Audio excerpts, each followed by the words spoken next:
आज के जो स्कूल हैं और जितनी भी प्रख्यात यूनिवर्सिटीज़ हैं, अगर आप ऐसा सोचते हो कि उसमें बहुत बड़ा विज्ञान पढ़ाया जाता है, अगर आप ऐसा सोचते हो कि उसमें बहुत विज्ञान पढ़ाया जाता है, बहुत ज्ञान की बात पढ़ाई जाती है, और अगर आपको भी ऐसा लगता है कि भाई 9th क्लास तक जब हम थे, 10th तक जब हम थे, तो हमें यार सब कुछ आता था, मतलब हम काफ़ी अच्छे स्टूडेंट थे, या फिर हम जो है भैया, मतलब हमें सारी पढ़ाई समझ में आती थी टीचर की। और जैसे हम 11th में आए, 12th में आए और कॉलेजेस में आए, वो भाई सर से ऊपर निकलने चालू हो गई, क्योंकि हम वीक स्टूडेंट बनते चले गए और हमारा पढ़ाई से मन हटता चला गया।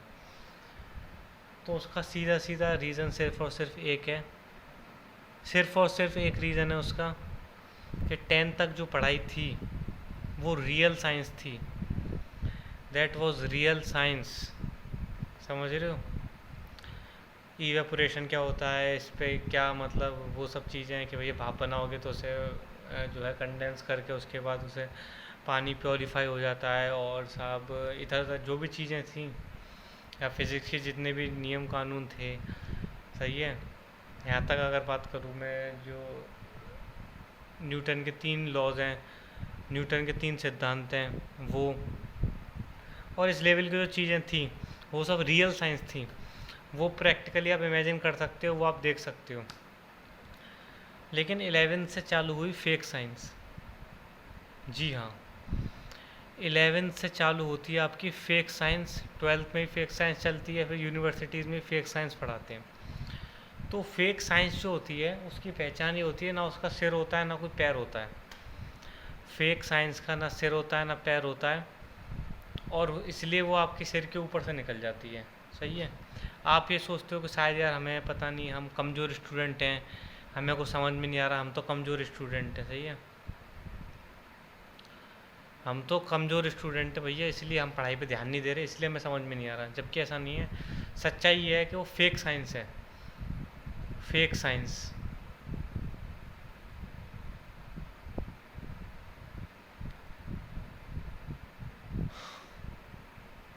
थर्मोडायनेमिक्स के जो नियम कानून है वो रियल साइंस है।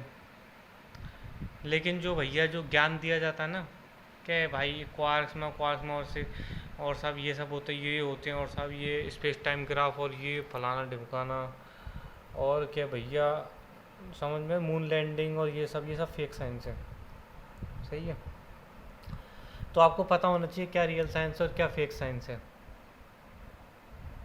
तो फेक साइंस कई बार आपको लगती है कि बहुत ही इंटेलेक्चुअल लोगों के लिए, मतलब फेक साइंस जो होती है वो फेक साइंस मैं बोल रहा हूँ उसे, लेकिन आप ये सोचो कि भाई ये जो है ये चीज़ें बहुत ही इंटेलेक्चुअल लेवल के लोगों के लिए बनी है, और ये चीज़ें हमारे लिए बनी नहीं है, इसलिए हमारे समझ में नहीं आई है। लेकिन सच्चाई ये है कि दैट इज़ फेक, इसलिए वो आपको समझ में नहीं आ रही, इसलिए वो आपको डाइजेस्ट करने में मुश्किल हो रहा है उस चीज़ को, क्योंकि उसका कोई आधार ही नहीं। लॉजिक पे आप उसे चेक करोगे वो फेल हो जाती है।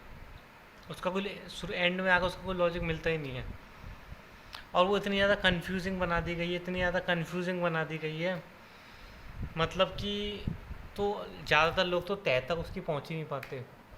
जो ज़्यादातर लोग हैं वो उसकी जड़ तक ही नहीं पहुंच पाते, क्योंकि वो बिल्डिंग इतनी ऊंची और इतनी ऊंची बना दी गई है फेक साइंस की, कि आदमी थोड़ा बहुत लॉजिकल बंदा जो मतलब बिल्डिंग के ऊपर खड़ा हुआ टॉप फ्लोर पे, वो हल्का सा खोदना चालू करता है, जड़ तक जाने की कोशिश करता है। लेकिन वो 3-4 फ्लोर आता है, 5, 10, 15, 16, 20, 25 फ्लोर पर आकर रुक जाता है, थक जाता है। क्योंकि इस फेक साइंस की जो बिल्डिंग है इतनी ऊंची बना दी गई है कि जब तक आप हजारों को तोड़ते हुए नीचे नहीं आओगे तब तक आपको इसकी सच्चाई नहीं मिलेगी। तो मैं मतलब लॉजिक के आधार पर बात कर रहा हूँ कि मतलब आपने ऐसे कोई चीज़, अब कोई बहुत ही टिपिकल सा फार्मूला है भैया किसी थ्योरम का। सही है। आप जानने की कोशिश करोगे कहाँ से डराइव हुआ, अच्छा वो किसी और थ्योरम से डराइव हुआ, ओके। अब वाली थ्योरम जानने की प्रयास करते हैं, वो क्या है, अच्छा वो भैया वो किसी और चीज़ से डराइव हुई है, वो कुछ और है। अच्छा उसे समझने के लिए तीसरी चीज़ और है, उसे समझने के लिए और चीज़ है, मतलब तो झूठ पे झूठ, झूठ पे झूठ, झूठ पे झूठ, झूठ पे झूठ, झूठ पे झूठ, पता नहीं कितने झूठ। और ये चीज़ मैं आपको बताऊं कि ये खाली हर जगह चलती है, मेडिकल्स में चलती है फेक साइंस। सही है। मेडिकल्स में चलती है फेक साइंस, फिजिक्स में चलती है फेक साइंस, तो फेक साइंस हर जगह चलती है। और बड़े बड़े प्रोफेशनल्स फेक साइंस को फेक की तरह मानते हैं और वही अपने स्टूडेंट्स को पास ऑन कर देते हैं बिना सवाल करे। और आप अगर सोच रहे हो कि इतने बड़े बड़े पहुँच गए, ये हुआ वो हुआ, nothing ma'am, nothing baby, nothing, nothing, nothing.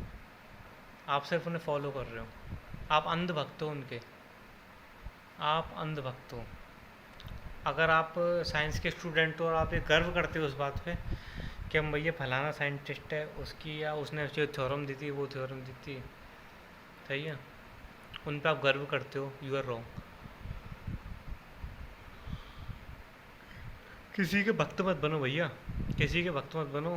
Use your own logical brain analysis, you will find out that everything is wrong, every fucking thing is a conspiracy, every fucking thing is wrong, is on the grounds of untruth, is on the grounds of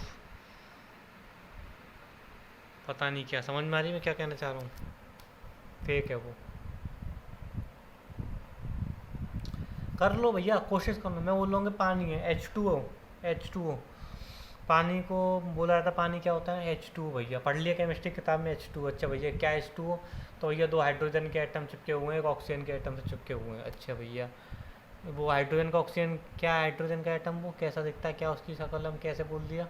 अच्छा ये electron microscope लगा के बोल देखा, electron microscope में मुझे कुछ दिखा, dot dot dot dot dot, सही है, मैंने देखा 3 गोले से दिखे मुझे इलेक्ट्रॉन माइक्रोस्कोप में। मैंने बोल दिया भैया ये है। अच्छा उसके अंदर मैंने इलेक्ट्रॉन देखे नहीं देखे, सही है, फिर भी मैंने बोल दिया, थ्योरी बना दी भैया इलेक्ट्रॉन है, ये हैं ऐसे हैं। पहले बोल रहा मैं ऐसे घूमते हैं, फिर बोला भैया इलेक्ट्रॉन क्लाउड होता है, फिर बोला भैया कहीं भी हो सकता है, प्रोबेबिलिटी निकालनी पड़ती है क्वांटम मैकेनिक्स के हिसाब से। फिर मैंने बोला भैया वही चूतियापंथी के एक के ऊपर झूठ में करता चला गया, लोगों को कन्फ्यूज़ करता चला गया, सही है, लोगों को कन्फ्यूज़ करता चला गया मैं। Fake science, quit it, quit it right now.